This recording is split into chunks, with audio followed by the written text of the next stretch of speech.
임팩트.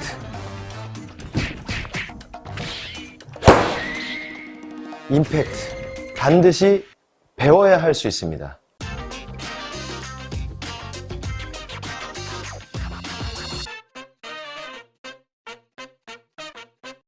안녕하세요. 하이멘탈 수업 저자 대한민국 상위 1% 골프 코치 황영철입니다.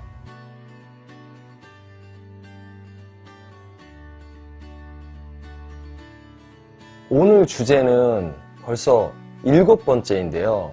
제가 정말 중요하게 생각하는 임팩트에 대한 이야기입니다. 임팩트. 반드시 배워야 한다.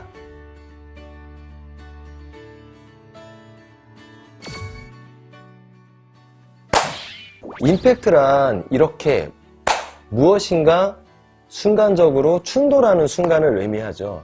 사전적 의미로도 충돌하다라는 의미를 갖고 있어요. 골프에서는 공이 맞는 순간, 그 찰나, 어떻게 보면 내 모든 힘을 충분히 전달할 수 있는 그 순간을 바로 임팩트라고 볼 수 있죠. 제가 지금부터 임팩트 하는 법을 설명드릴 텐데요. 임팩트라는 거를 하고 싶어도 생각보다 쉽지 않으실 거예요. 왜냐하면 배워본 적이 없기 때문이죠. 제가 조금 전에 복싱을 한번 보여드렸는데요. 여러분도 한번 흉내를 내서 복싱을 한번 해보세요. 평소에 운동을 많이 해보신 분들이 아니시라면 생각보다 복싱 모션이 나오는 게 쉽지 않으실 거예요. 왜냐하면 배워본 적이 없거든요. 평소에 내가 무엇인가를 가격하는 행동을 해본 적이 없는 분들은 아무래도 골프에서 임팩트 감각을 찾는데 시간이 좀 더 걸릴 수밖에 없는 거죠. 그렇기 때문에 임팩트는 반드시 배우셔야 됩니다. 임팩트는 쉽게 3가지로 제가 분류해서 이야기를 하는데요. 첫 번째는 바로 푸시 임팩트입니다. 왜 우리가 축구를 찰 때 잘 못 차는 친구들을 보면 쭉 뻗어서 차는 동작을 좀 볼 수 있어요. 쭉 나름대로 힘을 좀 써보려고 차는 거지만 어떻습니까? 쭉 뻗어 차게 되죠. 그것이 바로 푸시 임팩트입니다. 자, 두 번째 임팩트는 바로 터치 임팩트인데요. 공이 날아오게 되면 무조건 빵 차는 것이 아니라 내가 드리블하기 위해서 받아야 되는 순간이 있어요. 그렇게 공을 살짝 터치하면서 받아야 되는 게 필요한 거예요. 그것도 하나의 임팩트의 종류입니다. 이렇게 푸시 임팩트와 터치 임팩트가 있다면 이제 진짜 공을 차야 되는 센터 임팩트가 있는데요. 센터 임팩트야말로 내가 힘을 온전하게 다 전달하는 그런 행위라고 볼 수 있습니다. 그래서 이 3가지 임팩트를 제가 스윙을 통해서 한번 보여드리도록 하겠습니다. 자, 첫 번째 푸시 임팩트입니다. 지금 이렇게 밀어서 제가 임팩트백을 한번 쳐봤는데요. 이런 방식, 대다수의 골퍼분들이 이 테스트를 해보면 지금과 같은 푸시 임팩트를 하게 돼 있어요. 자, 이것이 잘못됐다라는 것이 아니라 이러한 임팩트를 할 수도 있다라는 거죠. 자, 그리고 두 번째 터치 임팩트를 한번 보여드리겠습니다. 자, 터치 임팩트는 대고 튕겨 나오게 되죠. 이런 식으로 공을 치실 때 자신이 없으셔서 갖다가 이렇게 대는 분들이 계세요. 예, 이런 분들이 바로 터치 임팩트를 하시는 분들입니다. 자, 그리고 마지막으로 3번째 센터 임팩트입니다. 센터 임팩트를 한번 보여드릴게요. 자, 보시면 모든 동작이 멈춰 있고 임팩트백만 튀어나가는 이런 장면을 볼 수 있죠. 내 몸을 최대한 버티고 임팩트백만 튕겨나가게 할 수 있는 이런 능력, 이것이 바로 센터 임팩트입니다. 앞서 말씀드렸듯이 이 테스트를 해보시면 대부분의 분들이 밀어치는 푸시 임팩트를 하시면 하셨지 이렇게 멈추는, 정확하게 힘을 전달하는 센터 임팩트는 쉽지 않습니다. 센터 임팩트를 잘할 수 있는 방법은 단 하나입니다. 제가 지금부터 이 채찍질을 가지고 한번 원을 그려볼게요. 소리가 들리실 겁니다. 자, 제가 아무리 빨리 돌려도 이 이상의 속력을 내긴 힘들어요. 단 한 번에 가장 강력한 속력을 한번 낼 수 있습니다. 차이를 느끼셨나요? 자, 첫 번째 다시 보여드리겠습니다.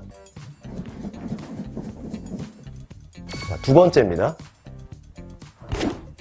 순간 가속력은 두 번째 보여드린 동작에서 훨씬 가장 빠른 스피드가 날 수 있다는 걸 알 수 있는데요. 그 두 가지의 차이점이 뭐였냐면 바로 브레이크를 밟는 것입니다. 앞서 했던 동작을 비교해 보면요. 첫 번째 동작은 브레이크 없이 계속해서 가속을 주는 겁니다. 속력이 계속 증가하진 않습니다. 어떤 한계점에서 계속 돌아가죠. 그런데 두 번째 보여드린 동작은 천천히 돌아가다가 마지막 한 번에 브레이크를 밟을 때, 한 번 멈출 때 더 강력한 속력이 발생한다는 거죠. 이처럼 스윙도 무조건 이렇게 팔로우 스루를 크게 하기 위해서 던지기 위해서 휘두르는 것도 좋지만 임팩트, 공이 있는 시점에서 한 번쯤 브레이크를 밟아주면 훨씬 더 강한 가속력을 얻을 수가 있습니다. 이 두 가지를 구별하실 수 있으면 거리를 내는데 훨씬 더 도움이 되실 거예요. 절제와 제어라는 것은 멈춰야 할 때와 물러서야 할 때를 아는 지혜입니다. 세상에서 가장 가난한 대통령으로 소개된 사람이 있는데요. 바로 우루과이의 호세 무이카 대통령입니다. 그분이 이런 말을 남겼어요. 내 인생의 철학은 절제에 있다. 빈곤한 사람은 조금만 가진 사람이 아니고 욕망이 끝이 없으며 아무리 많이 소유해도 만족하지 않는 사람이다.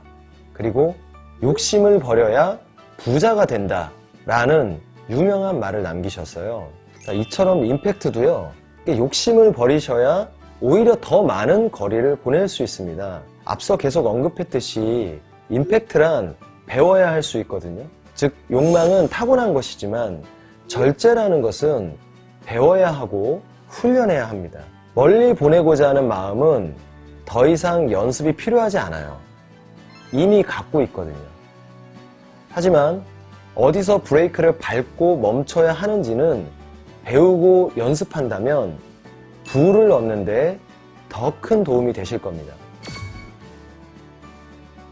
길거리에 보면 좋은 차들이 많죠. 아무리 명차여도 잘 달릴 수 있다면 그만큼 잘 멈춰야 하는 브레이크가 좋아야 합니다.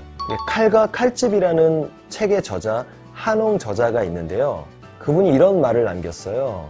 명검일수록 칼집이 좋다라고 합니다. 칼이 욕망이라면 칼집은 절제와 겸손인 거죠.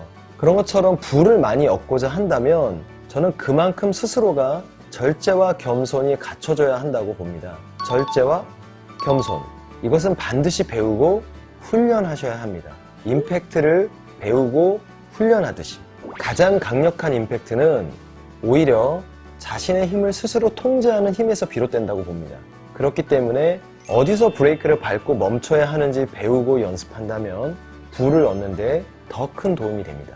고맙습니다.